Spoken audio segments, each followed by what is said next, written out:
ngomong sendirian, guyu dewe, yang ngoceh dewe. Kayak apa, Kak? Ya? Kayak apa? Kayak wangetan. kayak wangetan ya kan? Ngomong dewe, guyu dewe gitu.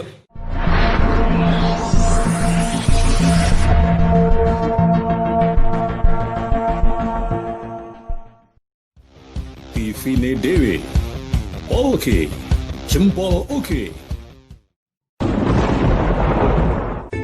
Selamat nonton kakak, jangan lupa subscribe Aji.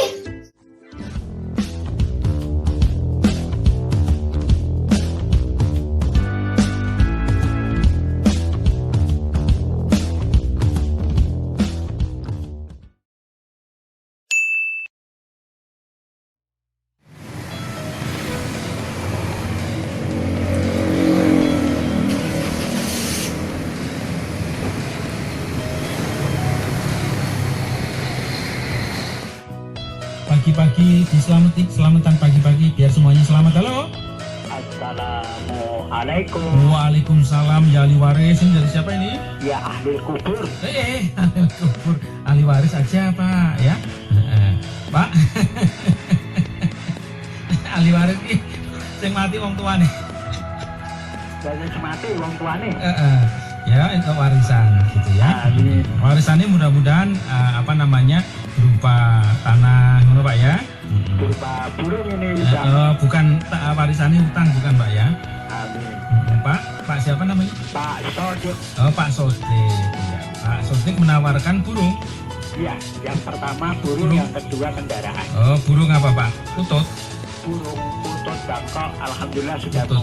mulai laku. Oh, jadi utut masih ada bangkok. beberapa ekor. Baiklah. Alamannya Pak?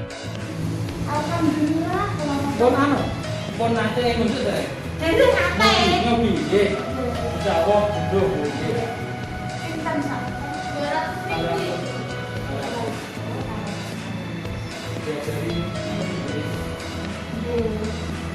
Dan dia kripto. Nanti pakai SP. Dia setengah bulan. Betul. Ya, satu bisa kotak bayar. Ya. Satu, dua, tiga. Sudah, tidak balik. Satu, dua, tiga. Ya, sip, bisa pergi. Ya Pak. Oh, ya. Ya, sahabatku, sahabat Tivine Dewi Polge Jempol Oke. Sekarang kita akan lebih dekat dengan salah seorang public figure yang sangat terkenal di negara Semarang. Wah, terutama buat Anda yang suka dengerin radio. Kalau mendengar nama Dracula Nusantara lagi, nggak ada yang nggak dengar. Nah, hari ini kita akan coba ngobrol-ngobrol dengan Mas Dracula Nusantara ini. Ini termasuk senior di radio dan mungkin kita bisa ngobrol terkait dengan dari kapan Mas Dracula ini mengenal dunia radio. Wah, lama banget. Sekitar tahun 90-an mungkin ya. Habis lulus SMA udah langsung di media radio. Cuma awalnya dulu nggak langsung penyiar enggak. Dulu berawal dari start, terus main teaternya Opera Semarang waktu itu, kemudian berpindah ke penyiaran sampai sekarang. Ya. Apa yang bikin bisa begitu bertahan lama di radio dengan kondisi masih kreatif, Mas Dracula? Pertama seneng dulu ya. Jadi penyiar radio atau di dunia radio harus seneng dulu. Jadi ibaratnya gini, kita libur sehari saja nggak siaran itu rasanya kangen, itu dulu. Ya, itu. Kemudian ada semacam kayak tantangan gimana caranya supaya kreatif, inovatif begitu ya. Dan jiwa penghiburnya itu setiap hari selalu ada yang baru. Dan satu lagi, harus berani tampil beda. Biar bikin penasaran orang-orang. Kira-kira begitu. Ya, untuk bisa dalam kondisi seperti itu apa aja yang dipersiapkan, Mas Ren? Saya pikir apa ya kalau kita itu terbiasa otomatis kan yang namanya di dunia ini kan nggak ada yang langsung jadi ahli ya. Pertama awalnya belajar dulu, lama-lama jadi ya kalau orang bilang wah radio pop identik dengan Dracula, penyiar senior itu mungkin bisa jadi ya seperti itu. Karena apa? Tanpa belajar pun kita sudah mengalir dengan sendirinya. Kan kita dituntut dengan selalu kreatif ya. Jadi kalau kita keseharian kita ya mata, kuping ini sebagai modal. Jadi apa yang kita lihat, apa yang kita dengar, kita olah jadi kreativitas yang menghibur. Jadi ujung-ujungnya harus menghibur untuk audiens atau pendengar kita. Ya, kalau bicara soal menghibur di radio, semua radio akan seperti itu. Iya. Nah, tapi apa yang dilakukan Mas Dracula ini sepertinya berbeda. Iya. Nah, ini diferensiasinya ini gimana, Mas Dracula? Iya, saya memang berusaha untuk tampil beda memang dari dulu.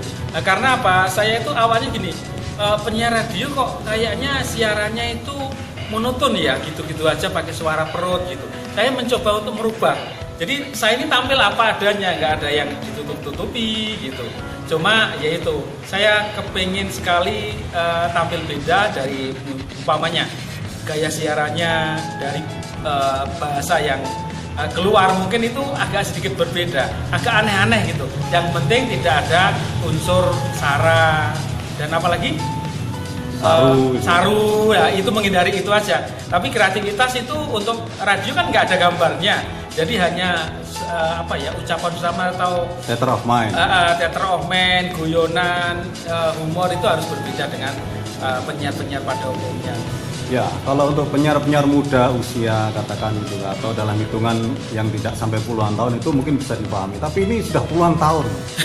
Ini kan ada dua kemungkinan. Apa? Satu setia, dua nekat. Nekat dan terpaksa. Ya, itu. Terpaksa nggak ada lainnya gitu ya. ya bisa dibilang seperti itu. Tapi untuk penyiar kan ini kita masalah income ya, kita bicara income ya, otomatis ya kan ujung-ujungnya duit. Kok bisa bertahan? Penyiar itu gajinya berapa sih kan begitu?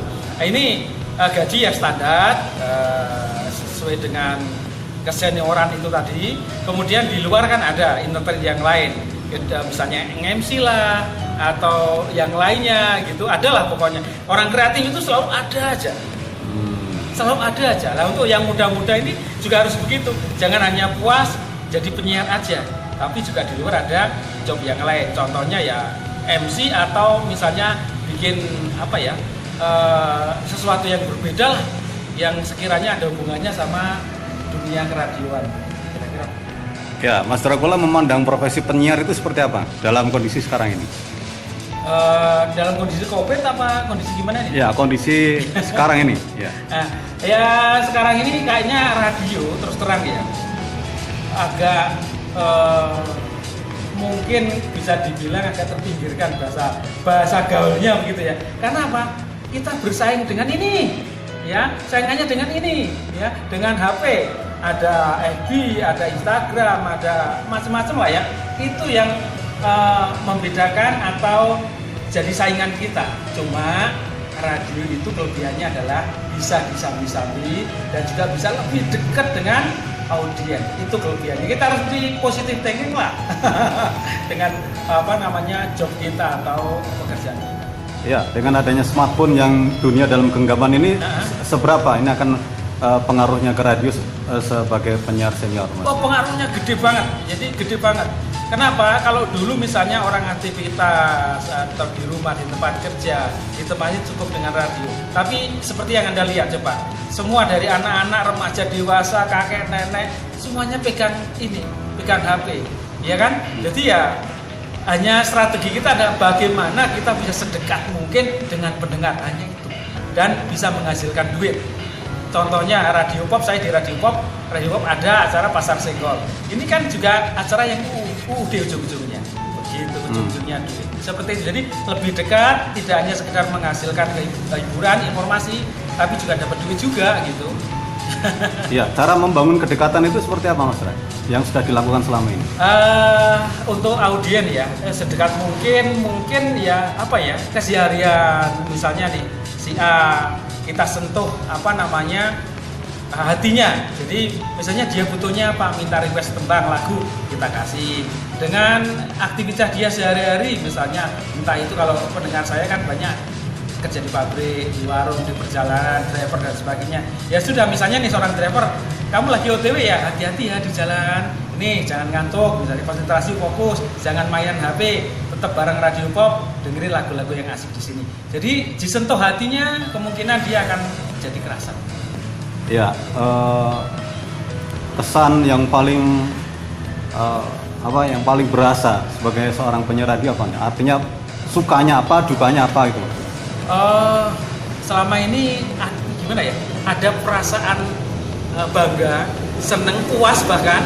Kalau kita itu apa yang kita sampaikan saat kita on the air, kita siaran itu sampai ke audien gitu.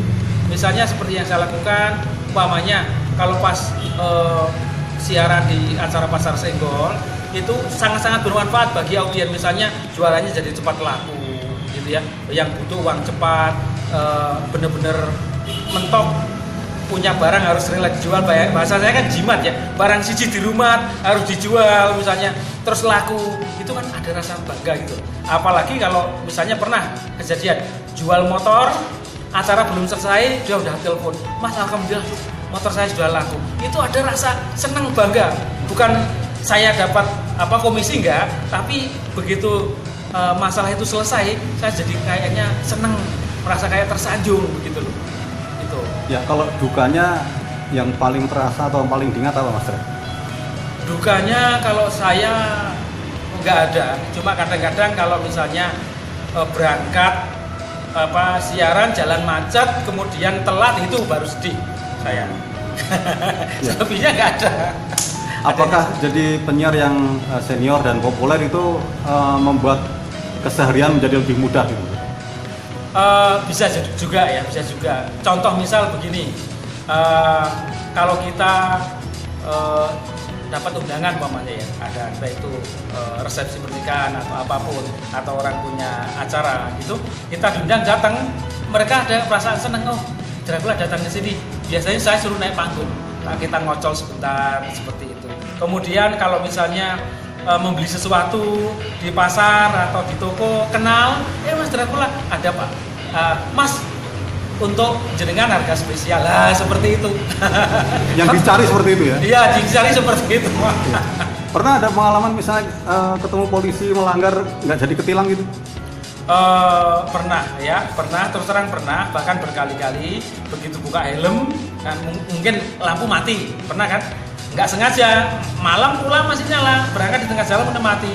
Begitu ketemu sama bawa petugas di jalan ya, begitu ngerti, Mas Dracula berangkat, iya lampunya kok mati, iya Pak tadi malam masih nyala, ini kok tiba-tiba mati. Ya sudah, buruan habis ini langsung dibeliin ganti lampu ya, siap, dan itu udah lolos. Terima kasih Pak Bos. Begitu on air salamin. Ya, pesan Mas Drak untuk mungkin yang tertarik untuk jadi penyiar atau untuk anak-anak muda yang sekarang ada di dunia broadcast. Ya, ini untuk akhir-akhir ini memang semakin langka ya untuk yang muda tertarik ke dunia broadcast, khususnya di radio ini memang semakin berkurang untuk keinginan ke sana. Nggak tahu kenapa, tapi harapan saya kalau misalnya ada yang pingin ya, nanti bisa belajar sama Dracula ya. Nanti dari mulai gaya siaran, dari ini boleh nanya-nanya ya. Kalau misalnya ada yang minat kepengin jadi penyiar seperti Dracula, diawali dengan belajar yang banyak dulu ya. Setelah itu baru nanti bisa jadi senior seperti dengan Mbak Masih Dracula Nusantara. Jadi jangan takut untuk jadi penyiar, kan banyak sekali kendalanya. Anak-anak muda yang pengen jadi siaran itu mental hubungannya. Jadi takut ngomong, apalagi penyiar itu kan ngomong sendirian, guyu dewe, yang ngoceh dewe. Kayak apa Kak? Ya? Kayak apa? Kayak wangitan. kayak wangitan ya kan, ngomong dewe, guyu dewe gitu. Ini biasanya memang mengawalinya susah, butuh banyak belajar. Gak usah takut kalau Anda ada keinginan jadi penyiar, ngelamar aja jadi penyiar. Untuk lebih lanjut nanti hubungi sama Mbak Masih Dracula, kan selalu stay di sini di studio Radio Pop FM. Oke. Alamatnya tahu kan di Jalan Gajah Raya nomor 20. Oke. Closing statement nggak? Iya. Closing statement. Untuk Anda yang masih setia dengan radio, terima kasih ya. Karena radio ini fleksibel, bisa disambi-sambi. Jadi usahakan kalau Anda milih hiburan yang tepat, yaitu radio. Karena disambi apapun tetap bisa. Contoh misal, tak kasih contoh. Kalau Anda kerja di pabrik, coba sambil nonton TV atau baca koran. Pasti kan langsung dikasih surat, SP sama Big Boss, ya kan? Nyetir di jalan sambil nonton TV, coba korbannya banyak. Tapi kalau sama radio, tetap asik. Jadi, dengarkan selalu radio.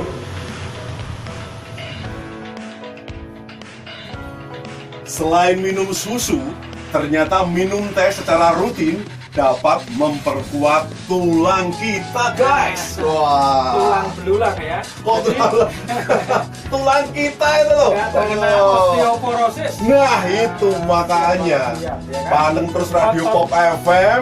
Kita semangati, kita support bareng penyiar yang baik hati, Calcul Nyahnyoh, Kusdamara dan Dracula Nusantara. Saya ya, saya. Oke, ini yang sudah atensi via WhatsApp di 0815 686 1036. Oke, kita senggol, kita samperin. Halo, ada Tante Eni Puji di Karangroto. Halo Tante Ani Puji. Kemudian ada Tante Ningsih Tante Ningsih. di Medoraya. Alright. Dan juga ada Tante Putriyanti di Menoreh. Wah. Serta ada Yanto Driping, ini bisnisnya Driping. Wah, ya. Pak Yanto Ceriping, salamnya buat temen-temen yang hari ini lagi bikin ceriping. Semangat ditemenin dangdut siang bolong. Request lagunya kakak. Berbeza Kasta. Oke, lagu impor dari Malaysia, oke. Langsung kita puterin tembangnya. Berbeza Kasta. Asik. Thomas Arya. Jos. Goyang-goyang paling asik, kita goyang di dangdut yang bolong. Yang mau request via WhatsApp-nya Radio Pop 0815 686 1036. Kita bacakan. Eko dari Lereng Dieng. Eko ya. Mas Dracula, Mas Gus, Ya. moga sehat selalu. Amin. Secangkir kopi apa terlalu mahal ya, cocok kalau diputerin siang-siang gini kan. Oh ya? Berikutnya lagi, mengenalkan diri. Mas, nama saya Penyok dari pabrik mebel meja belajar Putat Sayung. Alamatnya saja di mana, Mas? Alamatnya belum ada. Putat atau di sayungnya? Di putatnya atau sayung? Atau putat sayung gitu ya? Putat itu biasanya Iya. di lengan. Apa ya? Kalau di lengan itu mesti ada belang putih. Ini dulu di putat ini. Oh iya. Iya. Belang itu. Mas, request lagu, Mas. Nasi Brodin. Loh, nasi Brodin. Kok nasi Brodin apa ada lagu? Nasib Brodin maksudnya. Oh, Angga Petolongan nggak? Gimana kabarnya kakak berdua kan sehat-sehat ini? Bahtera Cinta nanti puterno. Kemarin diputer, saya pengen diputer lagi ya kak. Pinu soalnya. Buat karyawan Sinar Pagi Montor, sukses dan tambah semangat. Amin. Terima kasih Matur Nuwun udah nonton. Jangan lupa di subscribe ya. Sampai jumpa.